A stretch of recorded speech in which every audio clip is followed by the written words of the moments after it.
honor, and the inventor of PowerShell, and I'll let him introduce himself, what else he does, and we'll talk about PowerShell and the new version that just came out last week. Great, howdy, I'm Jeffrey Snover.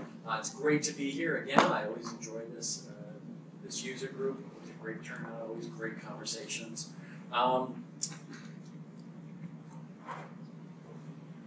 Yeah, so I'm a Microsoft Technical Fellow. Microsoft Technical Fellow is sort of the top of the individual contributor track at Microsoft. We've got about 11 individual contributor technical fellows. We got about 30 overall, but a bunch of those are vice presidents, really, people with 1,000 people on them working for them. We only have 11 that are individual contributors, so yay. I'm currently, as of March the 1st, the architect for the Office 365 Intelligent Substrate. So the Intelligent Substrate, what the heck is that? Well, I'll talk about that towards the end. We'll go into that about my new role. Prior to this, I was the chief architect for Azure Storage and Cloud Edge, where I primarily focused in on Azure Stack. That's taking Azure and allowing you to run it on integrated systems in your data centers. And before that, I was the chief architect for Windows Server and our management products, System Center and OMS, Operations Management Systems. And then before that, most people know me for having invented PowerShell. And I continued to be involved in PowerShell, but throughout that time involved in PowerShell, but to more director level things as opposed to hands-on code or hands-on design. So we'll go into that. So today I'm going to talk to you about PowerShell 6.2. The future of PowerShell has never been brighter. I'll make the case for that. I'm really quite optimistic about it. So I'm going to talk about this idea of investing ahead of conventional wisdom, what that is and how it applies to PowerShell. I'll talk about some of the details of PowerShell Core version 6.2. Do a demo of the experimental features feature. Take a look back at what it is we've been trying to achieve with this PowerShell Core. Talk about PowerShell 6.3, support lifecycle, Windows PowerShell, and call to action, and then my new role. Now, just so I understand, how many people are using Core PowerShell, PowerShell Core? Okay, and how many people are using Windows PowerShell? Great, and then how many people are using PowerShell on Linux? Okay, great. So this is perfect composition. That's what I was hoping. Okay, so investing ahead of conventional wisdom. So when I became a technical fellow, I officially became an executive at Microsoft. And so Satya has a meeting where he brings all executives together on a regular basis, and then here's what we're doing, etc. And as part of that, he welcomes the new executives.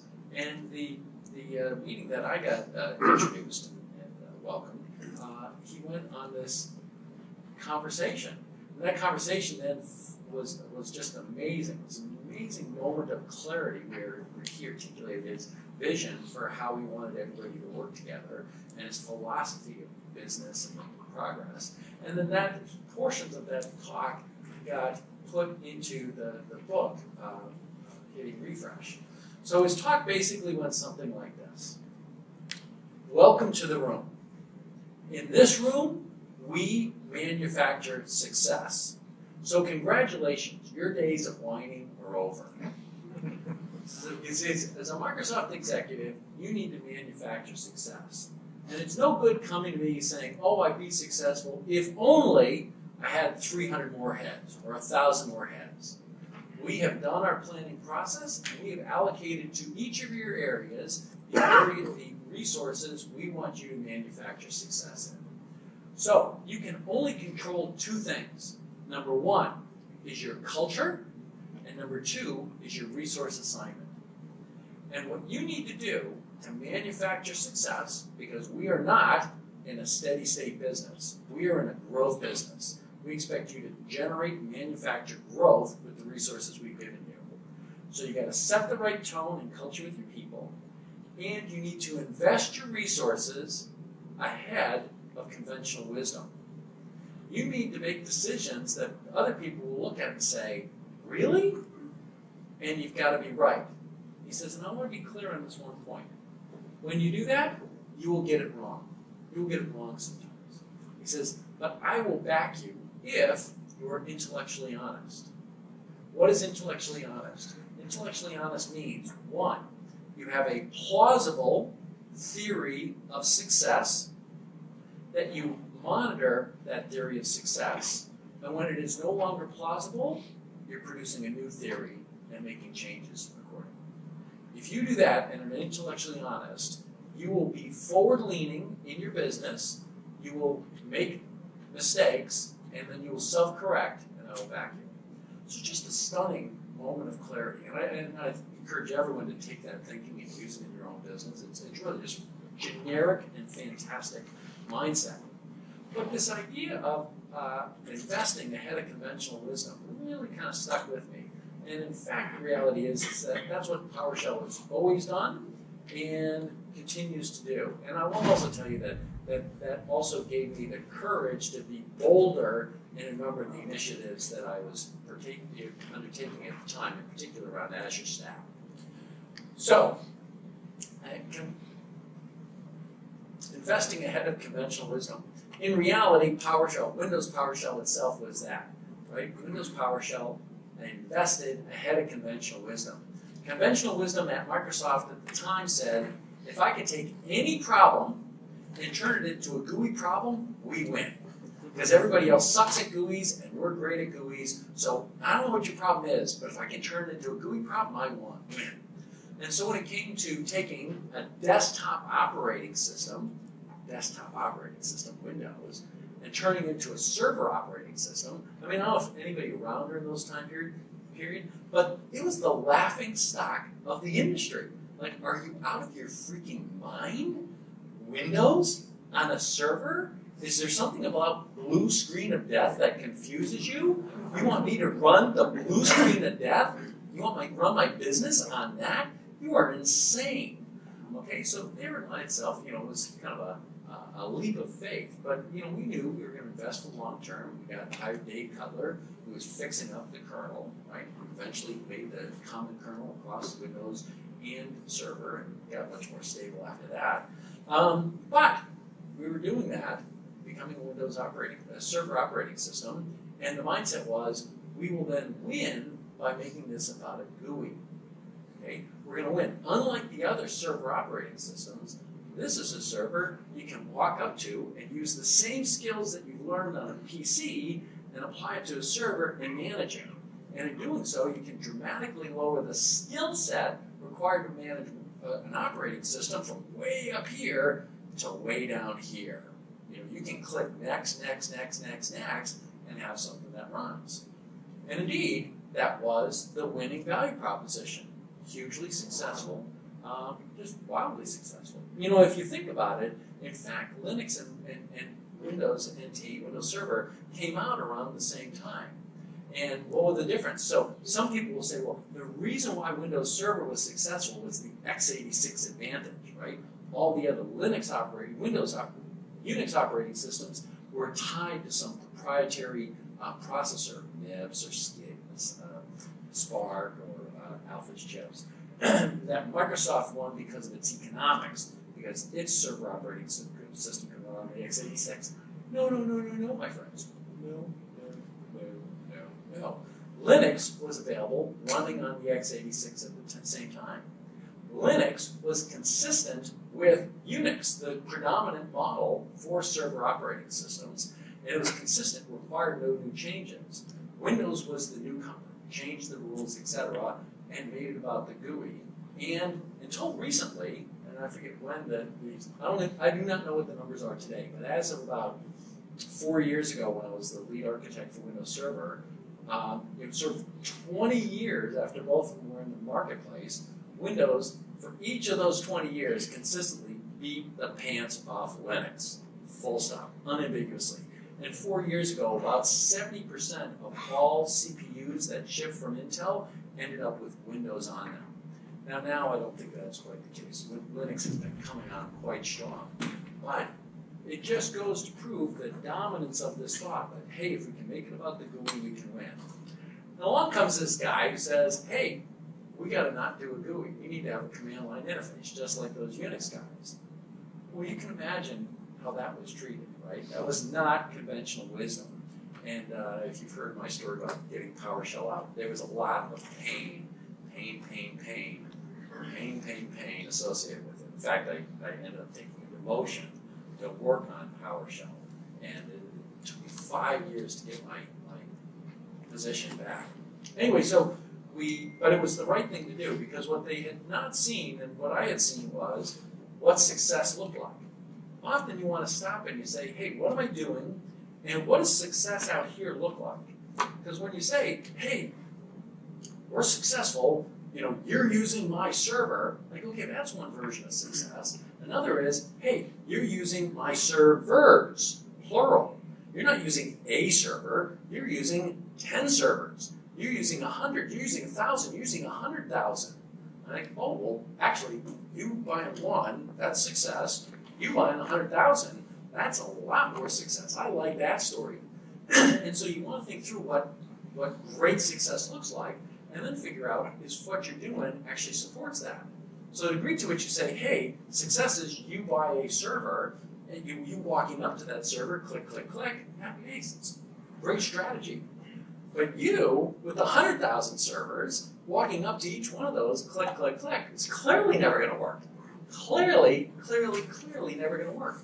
And so I had to break conventional wisdom and say, hey, in that world, success is going to require automation, so you can repeat things, lights out operations, etc. So we were always investing ahead of conventional wisdom.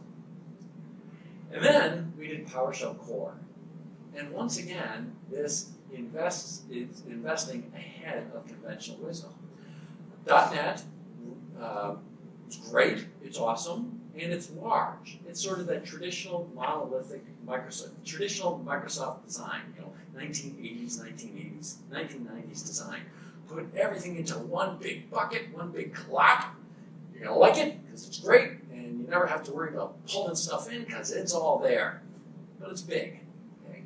And what they said was, hey, that's not quite what we need. We need to have something that can run in light, lean environments, because when you buy one machine and it's a little bit of slop, like, okay, it's a little bit of slop. But when you buy 100,000 machines and you got slop times 100,000, that's a big number. So you need to be leaner. So they went and said, we're going to refactor .NET so that we can be lean and mean. And while we do that, we're going to make it open source, and we're going to run it on Linux. So this is the beginning of the new company. They led the way. Okay? We were right there with them. And we said, hey, we're going to go with PowerShell. I was the lead architect at Windows at the time, Windows Server at the time. I said, hey, we're going to follow that path, and we're going to have this new version of Windows Server called Nano Server, right? Very small, very light. .NET's going to run it, .NET Core is going to run it, PowerShell's going to run it. And again, these things were ahead of conventional wisdom. People thought, what are you talking about? That's insane, etc. Won those battles. Sometimes they zig, sometimes they zag, sometimes they said, oh, we got to do Nano Server, and therefore we're doing Nano Server, and therefore we have to do PowerShell Core. And sometimes they said, oh, we're doing PowerShell Core, therefore we have to use Nano Server. Anyway, we got those things out the door. And a lot of customers looked at this and said, what the heck? Why'd you do that? Like, I have no Linux problem, and this thing does less than Windows PowerShell. So you're going backwards. So once again, we invested ahead of conventional wisdom.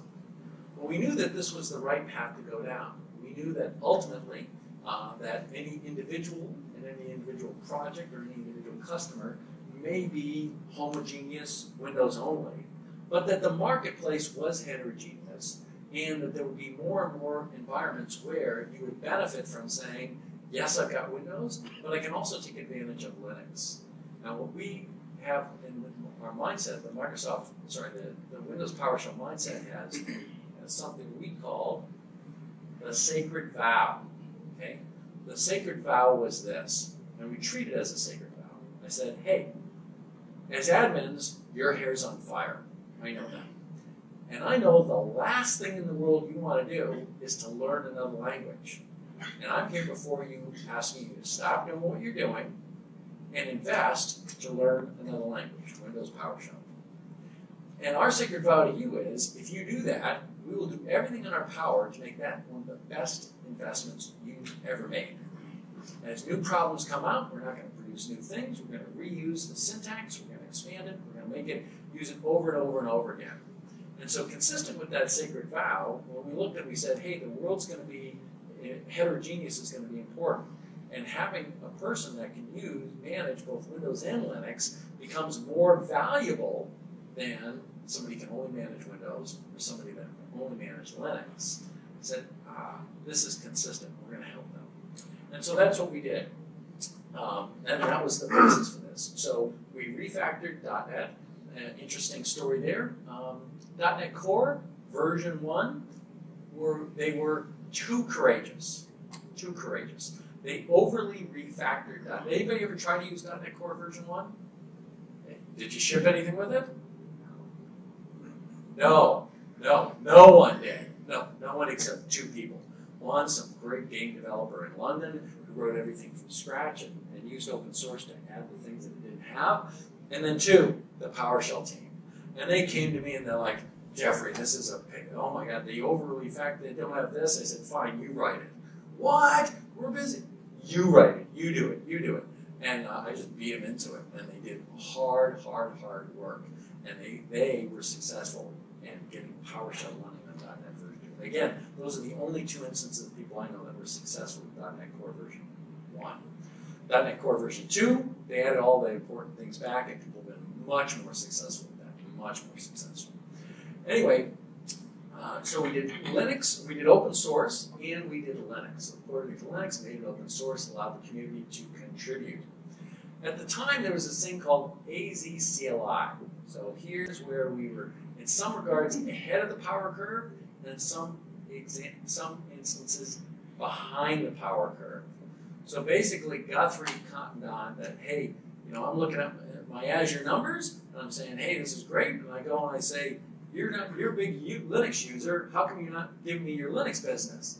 And you say, well, I give you my Windows business, but I'm using my Linux business with these other guys. Well, why? So, well, your Linux support sucks. And it's like, okay, well, we're going to fix that problem now.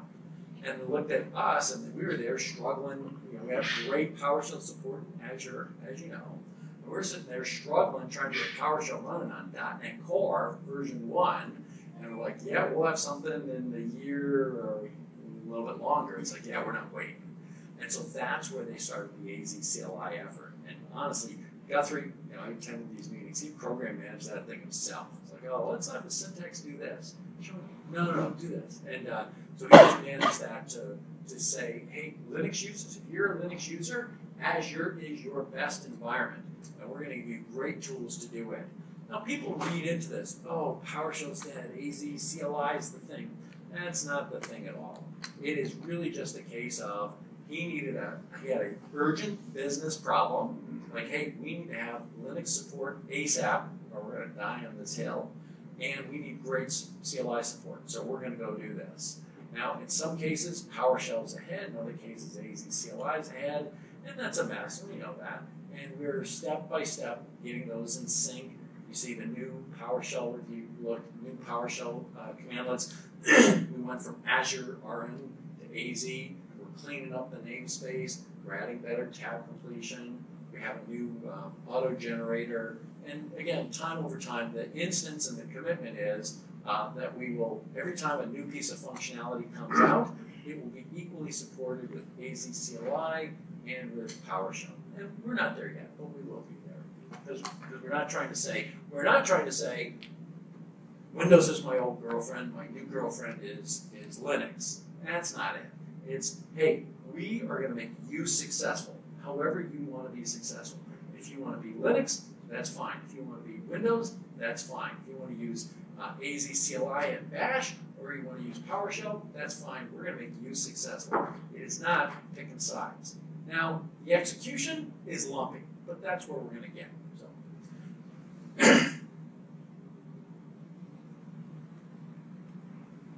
there you go. Oh, so again, my point was that we have gotten a little bit of grief from some customers who was like, what are you doing this PowerShell core thing?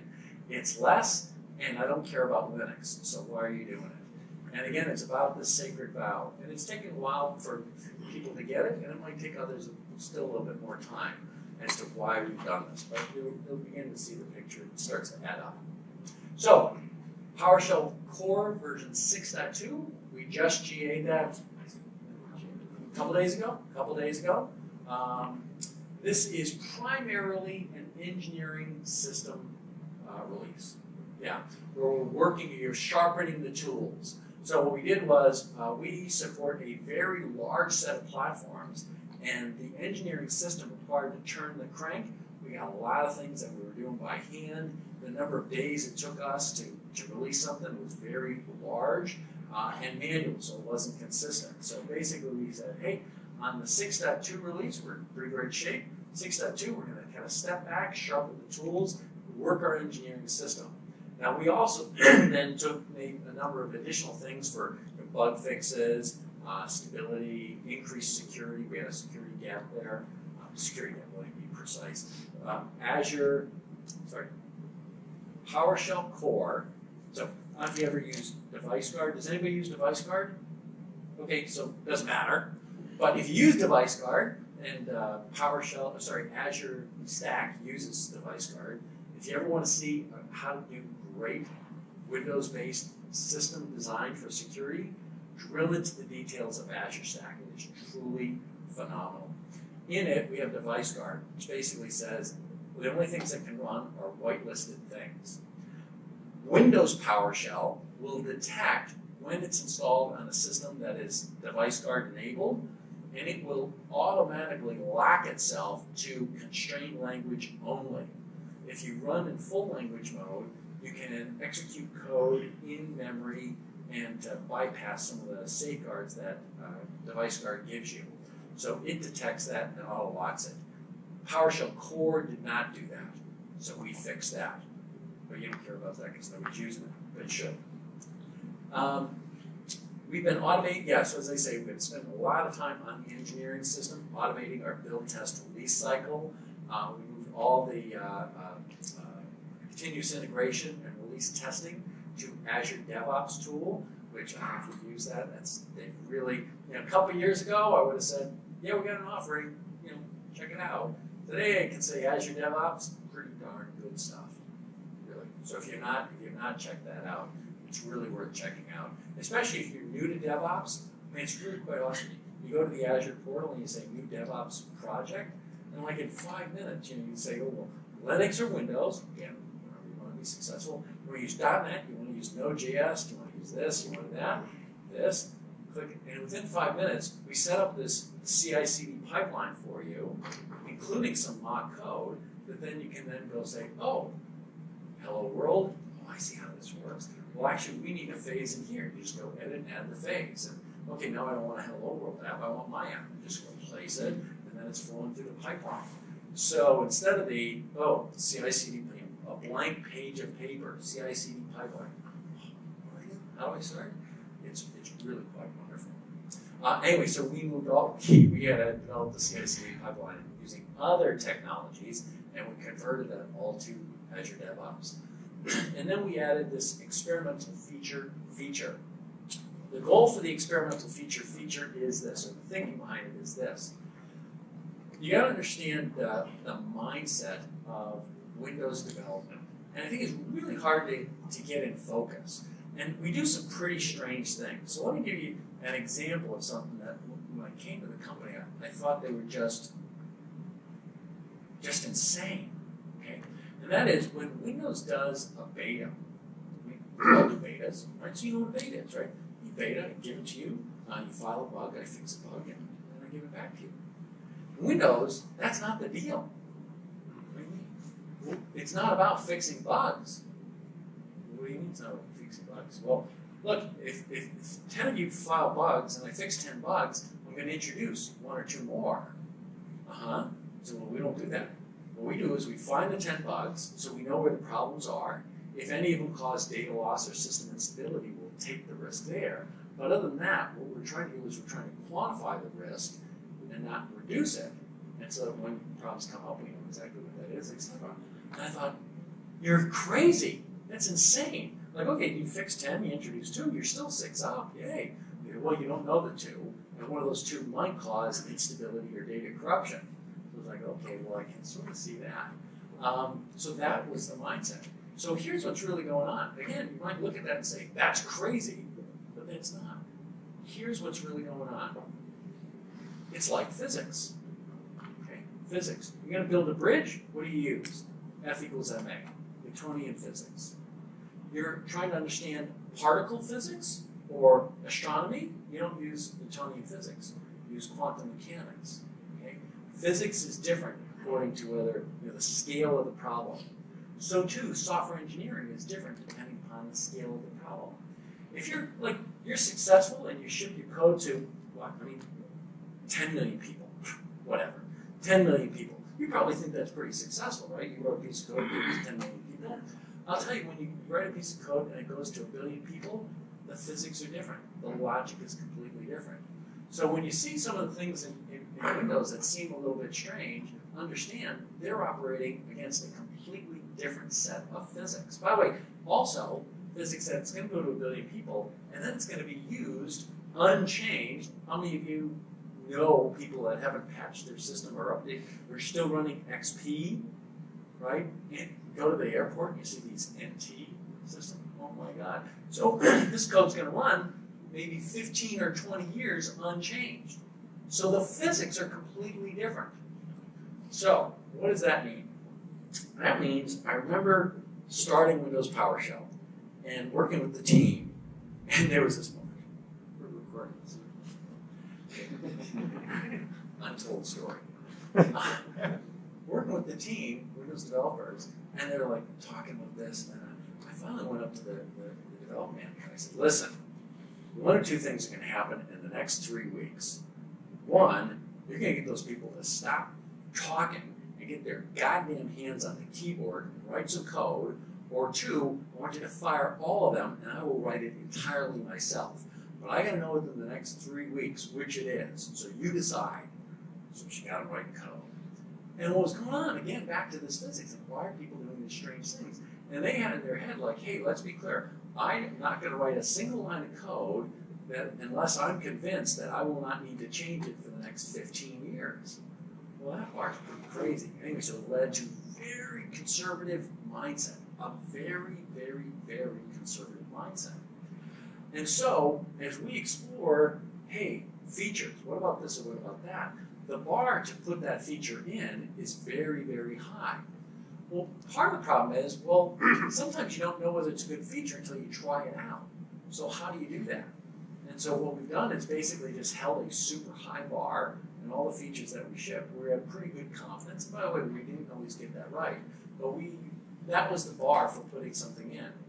Now, with this experimental feature, what we're able to do is to ship new code behind a feature flag to say, hey, this thing is there. If you want to try it out, you can enable it, check the tires. It's not supported. You got a problem, you tell us. You don't call up CSS and say my production system's down because of this feature.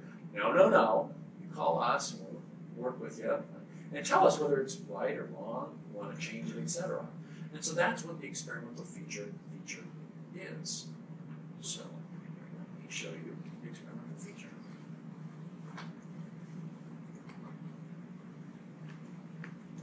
Can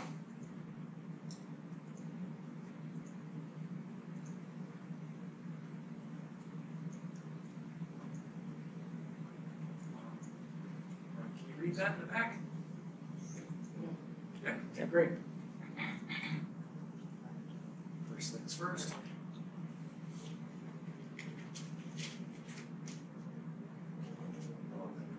Okay, yeah. Experimental feature. Oh, I've got them all turned on. Well,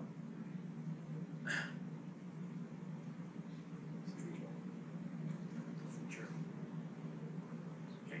Now notice when you enable or disable something, it doesn't take effect until you start again.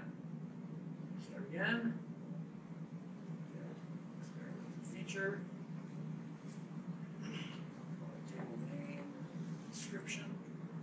Okay, so there are 4 experimental features available right now.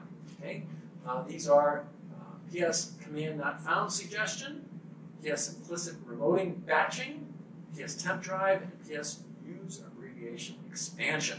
Okay, And we're not sure whether these are good ideas or bad ideas. So try them out and see if you like them. So look at here. Let's say I say get command. Okay, let's go back here. Thanks. Still enabled. Okay. So here what this is doing is this. I'm not sure why I didn't turn it on before. But when I mistype something, just as in Linux, some of the shells in Linux, it says, hey, here are some of the suggested things. Basically, we do cosine similarity of the token you typed against the known good tokens. Okay, so it's, oh, here's this, and it's actually cosine and then semantic similarity. But anyway, so you say, okay, actually, get command was what I wanted. Let's see. Anyway. So then, temp drive is get drive.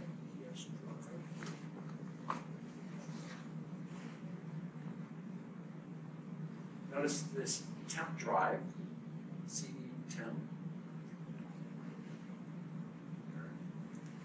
So this is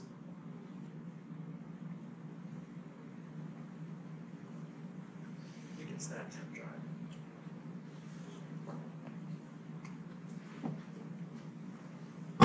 Yeah, it's here. So basically, we take your .NET function, say get temp directory, and map that and mount it as a temporary drive. And then the one that I like a lot is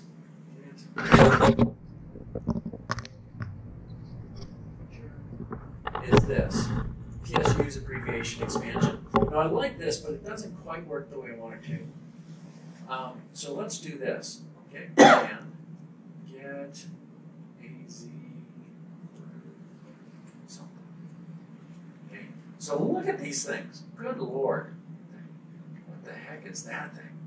Right? And anybody remember that? Right? Can you type that out? You're going to be able to type that out? So what you can do here is type G dash, and by the way, you basically type the names of all the capitalized terms in the name.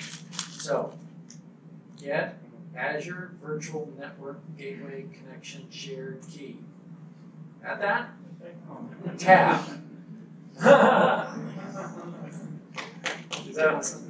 Now, it doesn't support wildcards, and so I think there's some improvements here.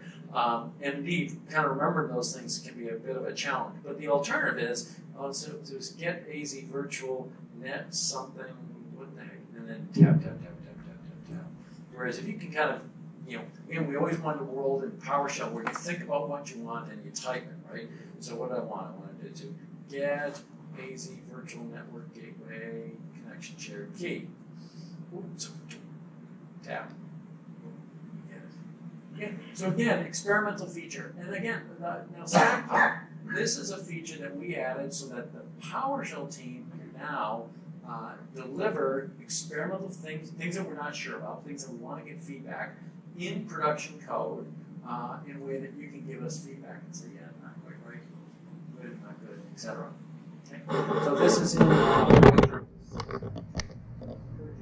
try those features and let us know. Good, not good. Experimental features. So now we step back and talk about core 6.0, what our goals were. Really had three goals. One is we wanted to be ubiquitous, right? We wanted to say, wherever you go, PowerShell will support you in getting your job done. And again, the hypothesis is an admin that supports Windows, an admin that supports Linux, and an admin that can support Windows or Linux. Third guy is more valuable than the first two, right? Why? Because the answer is, what's my problem? And where's my state today? Like, oh, okay, hey, this mix is great, but next year I'm going to have twice as much Linux, or I'm going to have twice as much Windows. Do I have to fire people and retrain people and hire people? Or do I have to say, oh, I got my Linux team and my Windows team, and some guy's out and the other guy can't support them? No. If you have versatility, you are far more valuable. Okay, so we want to support you. Number two is we want to be cloud ready. what did I say? What's that all about? Remember I made kind of a side remark about a classic Microsoft design, like the big cloud, put it all in there. That's not the Cloud Design Center. Cloud has a different gestalt to it, a different method, gestalt would be a good term for it. And so we want to be cloud ready.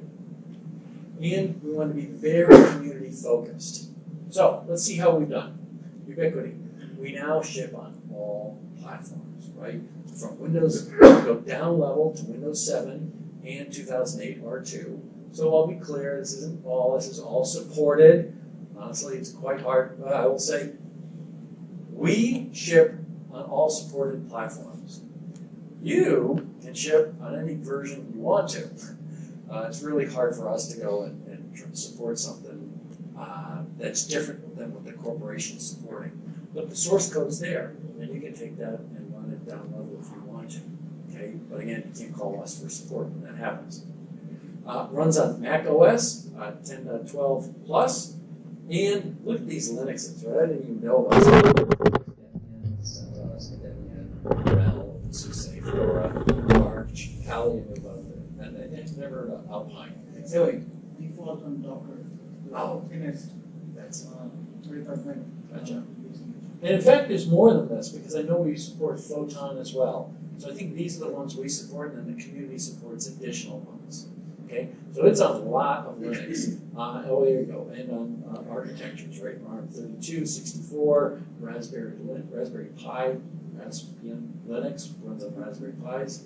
On lots of packaging formats. Okay, runs on containers, snap packages, .NET Global Tool. We try to make it as easy as possible for you to go and get this tool wherever you are. On the Ubuntu, latest Ubuntu OS, I think you just say apt-get PowerShell. Boom, it's there. Okay. So again, trying to get easy for the tool and the most recent version of the tool to be available to you anywhere at very low cost, very low effort. And again, it's portable. At the end of the day, all you need to do is next copy. You do not need to be admin to install this. Okay, so you can have lots of different copies. You can have an old copy and a new copy. You can pick which one you want. It's next copy deployment.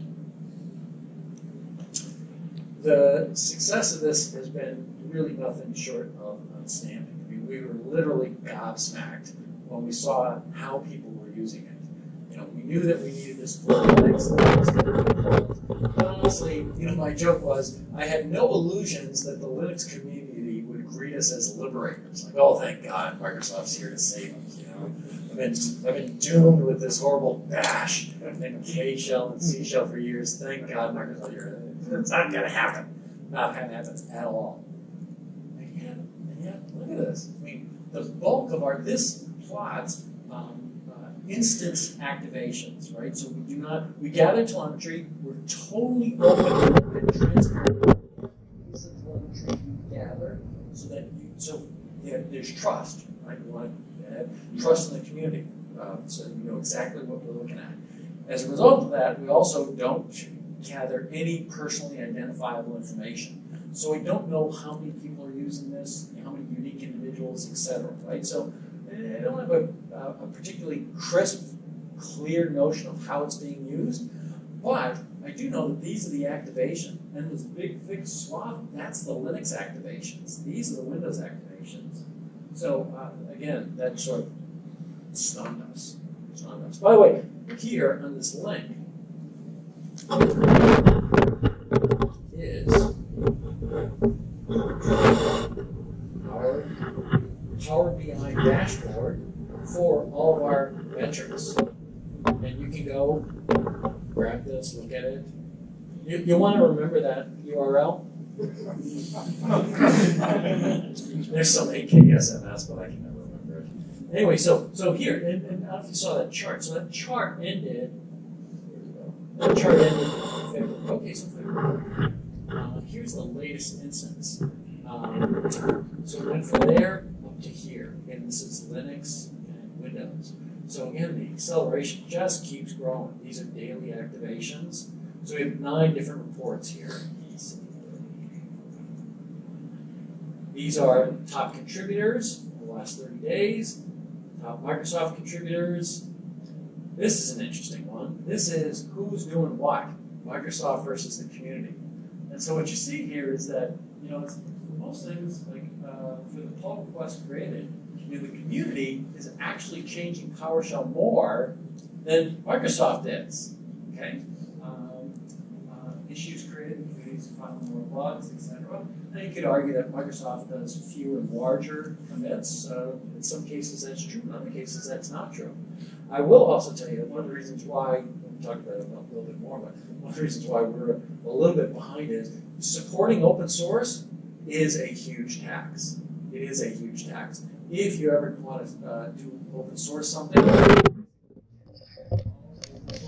one is publish and forget, and the other is publish and nourish, right? Publish and nourish. Publish and forget. Basically, it's out there. Best of luck. You know, here's a rabbit's foot. You're going to need it. You got a problem. Talk to the hand, right? Publish and nourish basically says, hey, we're going to establish this as a community. When someone submits a proposal or a comment, etc., we spend time looking at it. We say, oh, hey, you know what? That's great, but here's how we do the coding practice, or here's the right way to do it in this model, etc. And so we're coaching people about their stuff, you know, how to do things to the coding standards of Windows, really. Because guess what? The code's going in Windows. But then think about that. Wait a second. All of a sudden, you can write some code, and it can go in Windows, and then ship to 1 billion people. Yeah. You can write some code, do a pull request, and it's going to end up in Windows going to 1 billion people. Anybody ship software to 1 billion people before? I'm telling you, that's freaking cool. And even if, you know, I just encourage you to do it. Even if you go in there and you like change a spelling request, and your spelling request is going to go, that spelling fix is going to go to 1 billion people. Take a crappy error message. You won't have a hard time finding a crappy error message. Improve the error message. We'll accept that. We love that stuff. You know, it doesn't have to be, oh, I turned an NP complete problem into a P complete problem in 4 lines of code. You know, look at me. No. Like, hey, that error message was crap. If it said this, that would be useful. Thank you. And I'll ship it to 1 billion people. Man, anyway, the feeling of having your work go to 1 billion people, there's nothing like it. So I encourage you to do that. Okay? We don't know. Honestly, we don't know. So we've got a couple hypotheses. The big one right now is we believe that it's being used in a lot of CI/CD pipelines. And in the CI/CD pipeline, the frequency is very, very high. So we think that's it. We also, there's some other things I've talked to about that. I'll say, I think this is one of the reasons. Anyway, so all of our telemetry is up there. Kick the tires, take a look. We are trying to figure out ways that we can get better telemetry, and so we're having an open conversation with the community about, hey, how would you feel if we added this? How would you feel if we added that? Right? We want to get as much information as possible, so we know, hey, this is what's really going on. Therefore, we should invest here, or we should, you know, change there, but never break our trust with you. Right? You, I want to be super, super clear on this. Microsoft, you are not our product. You are not a product. Other guys, you are their product. They sell you. They sell your information. That's how they make money. That's not our business. We don't do that. And we're hardcore about that. You know, we treat your privacy with the utmost of respect. So we want to be transparent about that. Still, at the same time, in order to make good decisions, you're flying blind. Basically, with Windows, we just flew blind for years and years and years. Had no idea how people use things. So you're never sure, like, hey, is this good and I should do more, or this was not used. I need to fix it so people can use it, or it's just a bad idea. You're just flying blind. So, PowerShell startups. Cloud ready, how have we done? Crazy. So get this, when we announced PowerShell Core, our launch partners were VMware, AWS, and Google. Let me say that again. Our launch partners were AWS, Google, and VMware. These are not traditional Microsoft partners, okay? And in fact, from the very earliest days of PowerShell, the strongest partner. And at some point, again, not a natural fit, I reached out to them. I said, well, why is there such a strong community? Why are you guys so supportive of PowerShell? And they said, listen, we went to a community whose hair was on fire and they were drowning anyway. And then we gave them virtualization, which gave them 10x the number of instances they had. If we didn't get great at automation, they would die and our business would not grow. So we had to do that. I said, oh yeah. So guess what? Why is AWS and Google doing the same thing? For exactly the same reason, right? There is a large community of Windows users out there, and they want to attract those users to their platform. So great, and AWS is doing a fantastic job on PowerShell, largely because they got some of the best PowerShell people. Ex-Microsoft team members have gone there. They're great. Yeah, Kenneth, Anand Kavo, Shiva. I hate to say it, but they have some very good people. Yeah. We made major improvements to the web and REST commandlets. So we've had these, and they were fine, but they just got a ton better. I just want to call out the community on this. Really quite good. Made significant performance improvements. .NET Core, one of the key value propositions of .NET Core is not just that it's smaller, refactored, all that. They made dramatic speed improvements. So, startup times, string processing, etc. There's huge performance improvements. We now are in beta with something called AutoRest. That is this. As you know, the world's moving to REST APIs. Question: how do I use a REST API? Answer number 2. Hey, we got to solve that problem. One answer is go write a bunch of documentation, and then, well, how would I find the documentation? Yes. So answer number 3: Swagger, right? Metadata. There are a couple approaches to it, but Swagger is the one that, and now it's called OpenAPI, and it is basically a formalized way to document your REST API. Here are all the methods, here's the way you use it, here's what it's going to return back to you. And from the Swagger specification, we've said, hey, if you write your REST API according to best practices, and you document your Swagger with these fields, then we have a tool called AutoRest. We will point to your REST API with your Swagger document, and we will generate an SDK for .NET, Python, Ruby, Go, and now PowerShell, right? So what happened there was we kept saying, hey, why don't you guys do PowerShell? And they're like, no, we're busy. Java. There's a bunch of languages. Our Java sucks and our Ruby sucks, and that's what we're going to focus on. Yeah, but why not do PowerShell? We're like, no, we're all our ears on fire in Java. It's like, okay, fine, we'll do our own. We'll go build our own thing. And so we're building one, spent a year on this thing. It was pretty darn good. And they said, hey, you know what? We finished our Java and Ruby work. We're now going to do the PowerShell one. It's like, oh, it's so brutal. And so we ended up killing our own internal project, which is really good. The poor guy worked at it for a year, but in the end it was going to be a different code base. And so now it is one code base. Any changes, any improvements that they do, if they update the Swagger spec, everything aligns to it. So that's why you get consistent APIs across things. And again, that's a relatively recent tool. That's why you'll see new REST APIs get uniform support across everything. Some of the older ones, you'll see, oh, I got this, but I don't have that because there's a bunch of hand tuning. And we're in the process of trying to clean that up, but that's what's going on there. Progress is not always clean, right? Bunch of great proof points for being cloud ready. Number 1 is Azure Cloud Shell. Anybody use Cloud Shell? Okay, if you haven't used Cloud Shell, here's what Cloud Shell is. You go to the Azure portal. Go to the Azure portal. Happy days. See that thing? That look familiar?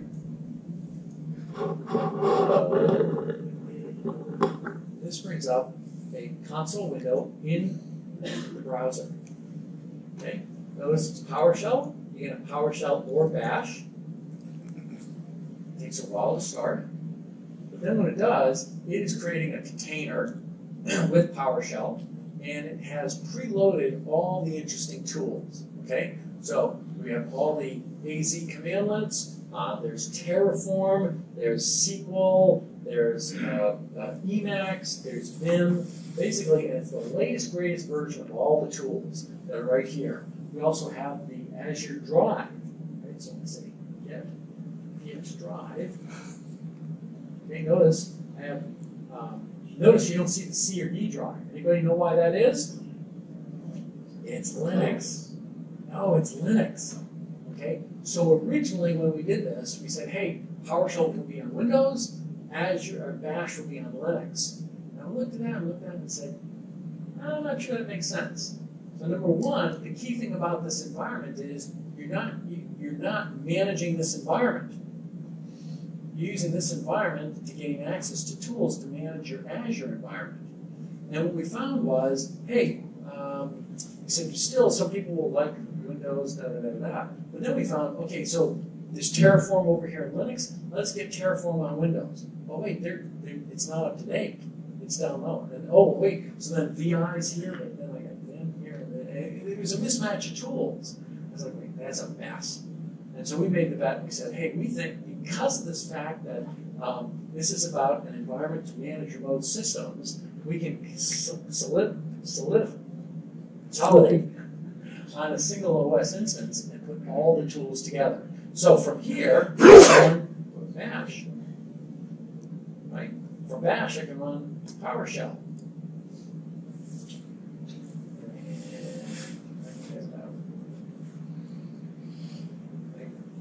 Exit, back to Bash, exit, back to PowerShell. Okay, so here we also created this Azure Drive. So we do a dir, look at that, there's all my subscriptions. Change directory into one of the subscriptions. Do a dir.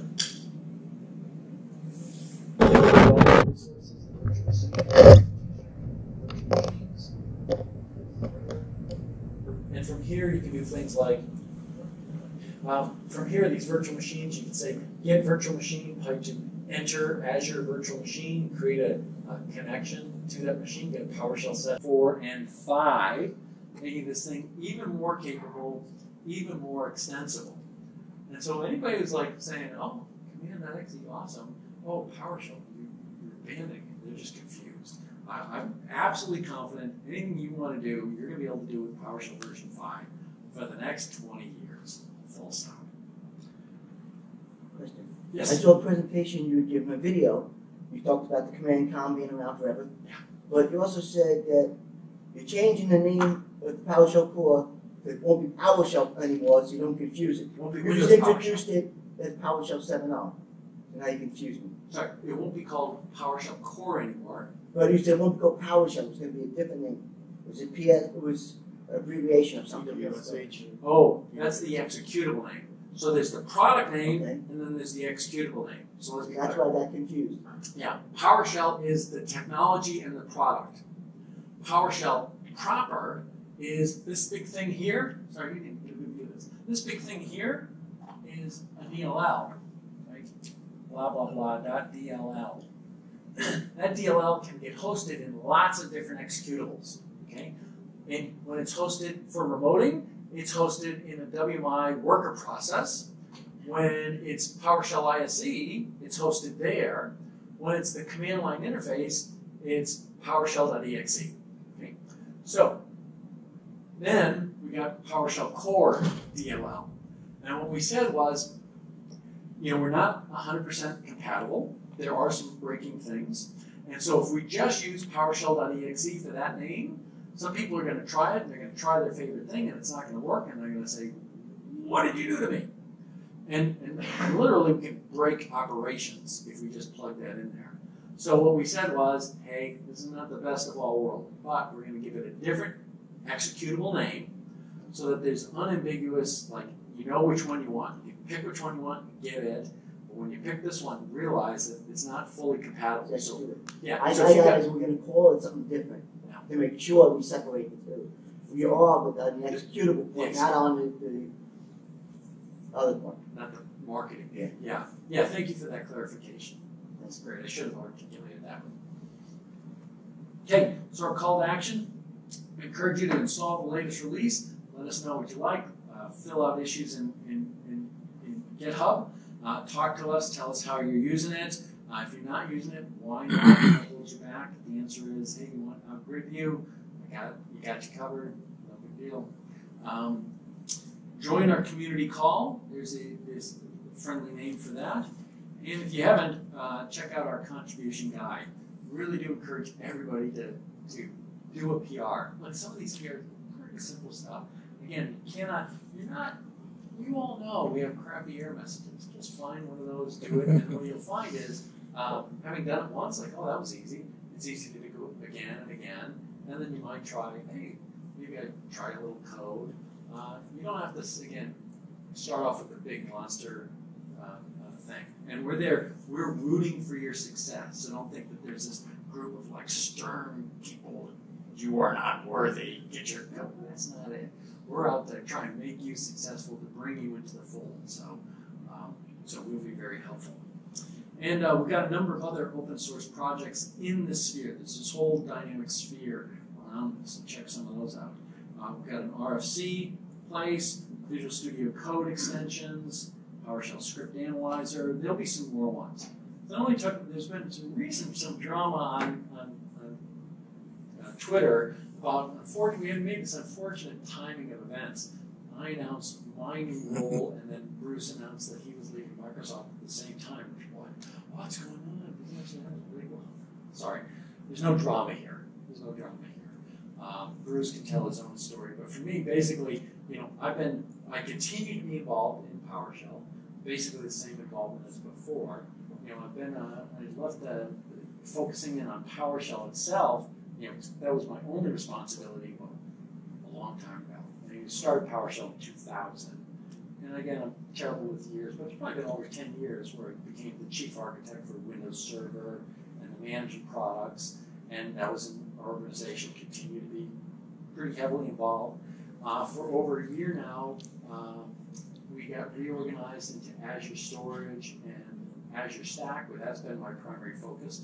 But again, I meet with the PowerShell team on a regular basis, help them work through these sort of tough direction problems, like we drove get Cloud Shell on Linux versus Windows and Linux. So anyway, well, I've got a new role, but this new role is a little bit more distant from that, right? So before, after 19 years in the Windows Azure world, I decided I want a big challenge, and so now I'm the chief architect, the architect for the intelligence substrate. In Office 365, it's hosted, Exchange, SharePoint, OneNote, all that. All of the artifacts go into something we call a substrate. Okay, this substrate is a common store that provides great security, availability, auditability, durability. And so whether it's an email message or a contact or an appointment or a document, it all gets stored in there. Then the intelligence substrate is a layer on top of that to enable an AI ecosystem of tools and developers. So this is the mechanism whereby I can empower a group of data scientists to say, hey, I'd like to do some machine learning experiments over a set of code. Well, guess what? They don't get access to all your code. Because what did I say? You are not our product. You are our customer, not our product. So they don't get access to your code, right? They can only do experiments in a way that they are fully eyes off, okay? So they can never see your emails, they're never going to read your contacts, etc. And yet they need to be able to do machine learning against that. That's a really hard problem. And so we're building the infrastructure to make that available. We'll empower those data scientists. Then those data scientists will come up with a good idea for a feature.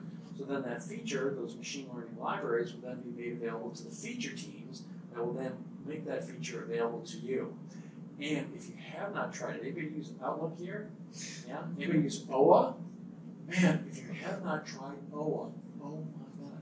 And I told Perry Clark, my new boss, I said, I learned Outlook badly about 20 years ago and used it that way ever since. And so when I came over, I should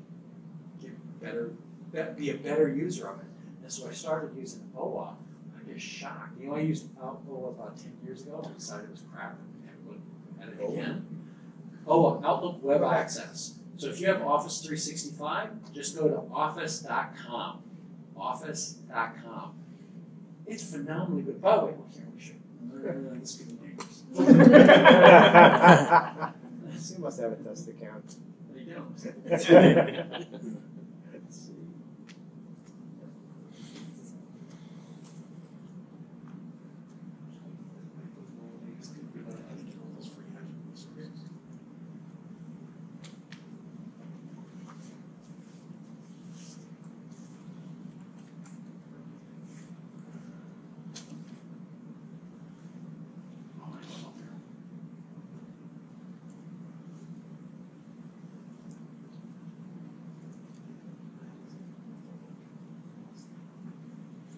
Because I don't want to show you right to your email and get fired.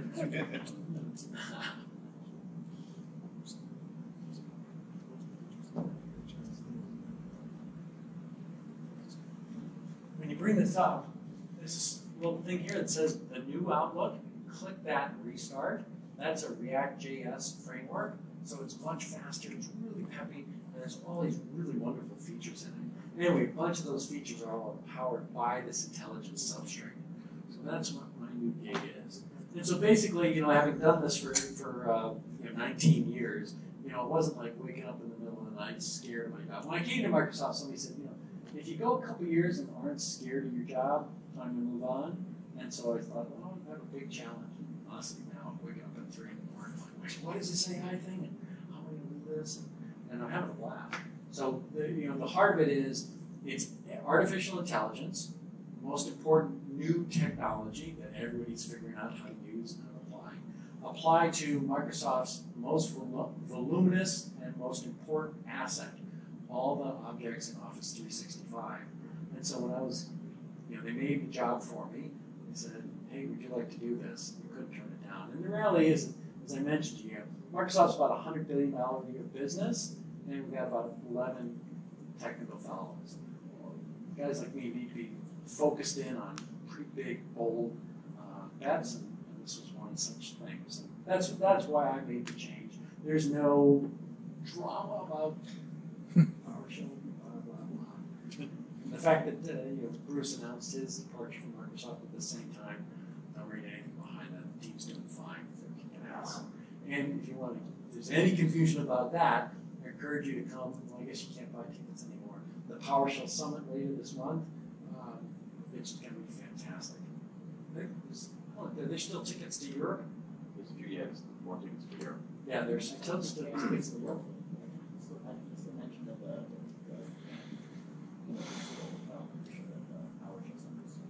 So which meetup?